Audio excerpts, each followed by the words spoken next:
Drop it.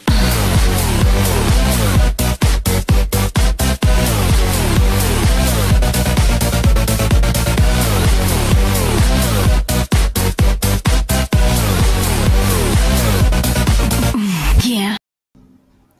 Hi everyone, my name is Waterwitch222 and welcome to another React video. In today's React video, I'm going to be getting rid of this pop-up window, and I'm going to be reacting to A Moment with Dr. Wolf, Finn the Pony, and Helping Others Who Are in Despair.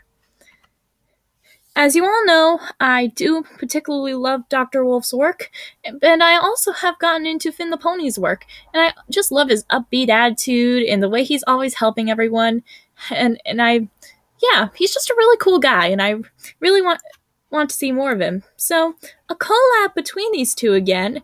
The last time I saw them collabing together was in the TF2 animation stuff and in one of Dr. Wolf's subspecials. I'm looking forward to seeing more of their character interactions. So without further ado, let us begin. Right, gotta adjust volume. Baduski. So, Mr. Finn, tell me what's on your mind. Yes, tell us what's on your mind, Finn. Thanks, Doc. School, work, and a YouTube account, I've come across a lot of different people over the years. And I've unfortunately noticed this growing trend of shutting others out. I mean, I can tell that these people could definitely benefit from a little bit of help, but no matter who tries to help or in one way, they just close themselves off. Sending away people that can make them feel so much better. It really worries me, if I'm completely honest. Ah, yes. I'm sure that most everyone has had to deal with despair at some point in their lives. Yep. Moments where all hope seems to have faded away. Naturally, we would want to help others in their times of grief and affliction, and more often than not, showing sympathy and a kind hand does make a difference. However, there are circumstances where even our best efforts seem to have little, if any, effect. And much of that comes down to whether that particular person has a desire to be helped. They have to want to change. They have to find their own hope. Exactly. No amount of empathy is going to help anyone if they don't want to be helped. That's what I'm worried about. These people have no want. They lock themselves in their metaphorical rooms and just shut potential help out. They're just not open to others, and that's extremely dangerous in my opinion. I feel you, Finn. Others out either. I felt the same way many times. I was heartbroken. I didn't want to speak with anyone. I didn't want to go anywhere. I honestly just wanted to be alone.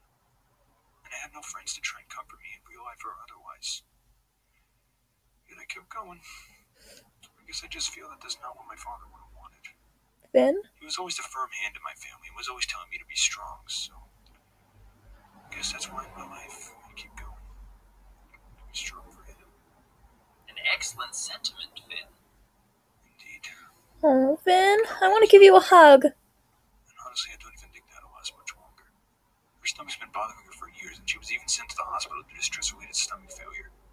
So I always have to be near her to calm her down. Even the slightest mention of my father will get her stressed. Serving her needs will teach you some very valuable lessons in the long run. Even in your moments of grief and pain, it tends to make a real difference when you are still willing to serve the needs of others, which would honestly help most anyone if they are willing to do the same. I agree. Honestly, if these people were willing to open up, I'd be the first to give them some help. Yet in their minds, they're completely helpless. There's nothing we can do to help them, and we shouldn't even try. A mindset like that really worries me, especially when you consider that these people still have their whole lives ahead of them. People to meet, places to see, things to accomplish. Finding out that someone sees his or herself as nothing more but a hopeless waste of time is really upsetting. I realize that the first instinct to help someone is by giving counsel and trying to fix the problem. But sometimes what a person wants most is just to vent, without anyone pushing aside their opinions. And occasionally they want a bit of an audience. They want a few people saying, "Poor baby," and instead people are trying to tell them, "No, you're wrong about life." Well, personally, I always thought that the best way to go about this is with a simple one-on-one discussion where these people can just let out all their feelings to someone who's willing to listen. They could vent out all the depression and anger instead of just letting it bottle up inside them. Imagine how much their lives could change for the better. I think that's a pretty good tactic. Look at what you've accomplished doing the same thing. Perhaps. I may have been able to help quite a few people with their personal issues, but I certainly haven't helped everyone as much as I would have liked. Fair enough. I can understand why some people want to have this large group of people embracing them and telling them that is that being upset for the rest of your life isn't going to solve anything. I've always had a mindset of keeping the past behind you and continuously moving forward, but maybe people like me are going about this wrong. Maybe giving practical advice to someone at a time in need is a bad idea. Doc, are we wrong to try and tell these people to keep moving forward? Should we just wrap our arms around them and cry along with them? Cry? No.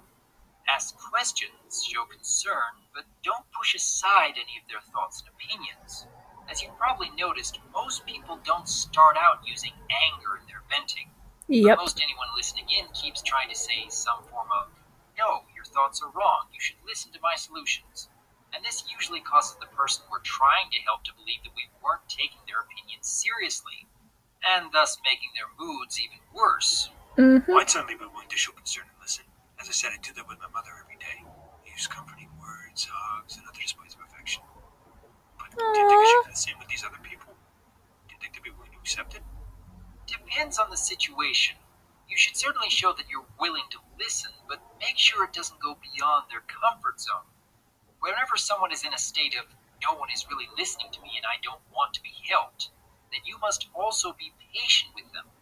They need to be in a calmer state before a one-on-one discussion will merit good results. Yeah, I can see your point. I know that being upset or being angry is not an easy thing to go through.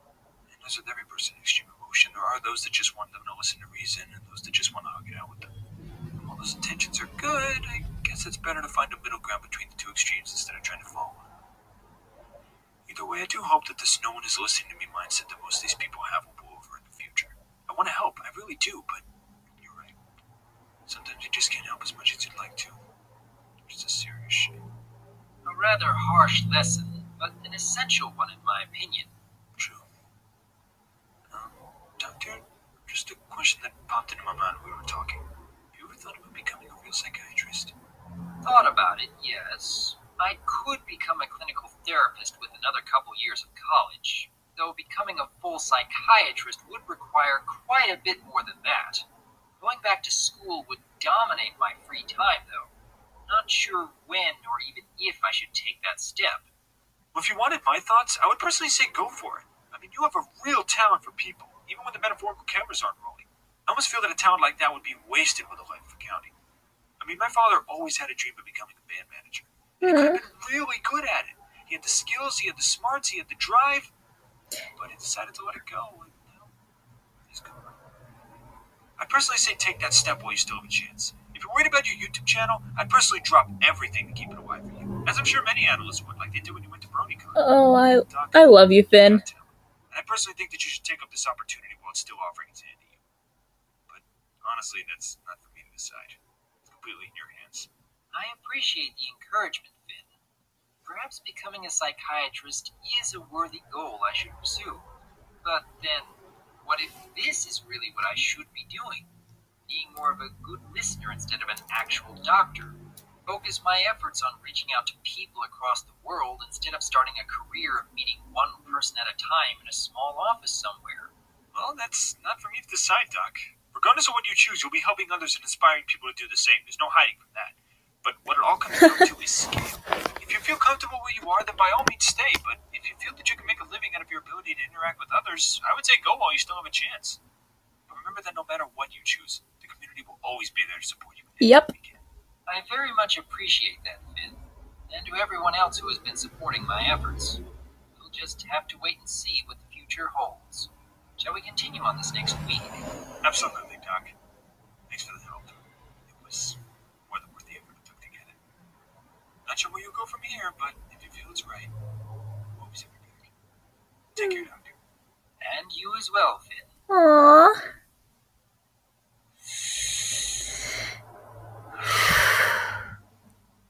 It's good to be helping. And as per usual, that was fabulous. Although I've never seen Finn so sad before. I wanted to give him a ginormous hug. Finn, wherever you are, this hug goes to you. Huggles! Yay! Hugs for everyone! I give you a hug, I give you a hug, everybody gets a hug! Yay! But yes, this is a very deep and in-depth moment with Dr. Wolf. And we got to see a side of Finn that we never saw before. And I agree with Finn. Dr. Wolf will make an awesome psychiatrist. But I'm reaching my recording limit, so yeah, I'm gonna have to cut this short. Alright, I'll see you guys in the next video. Laters, every peoples!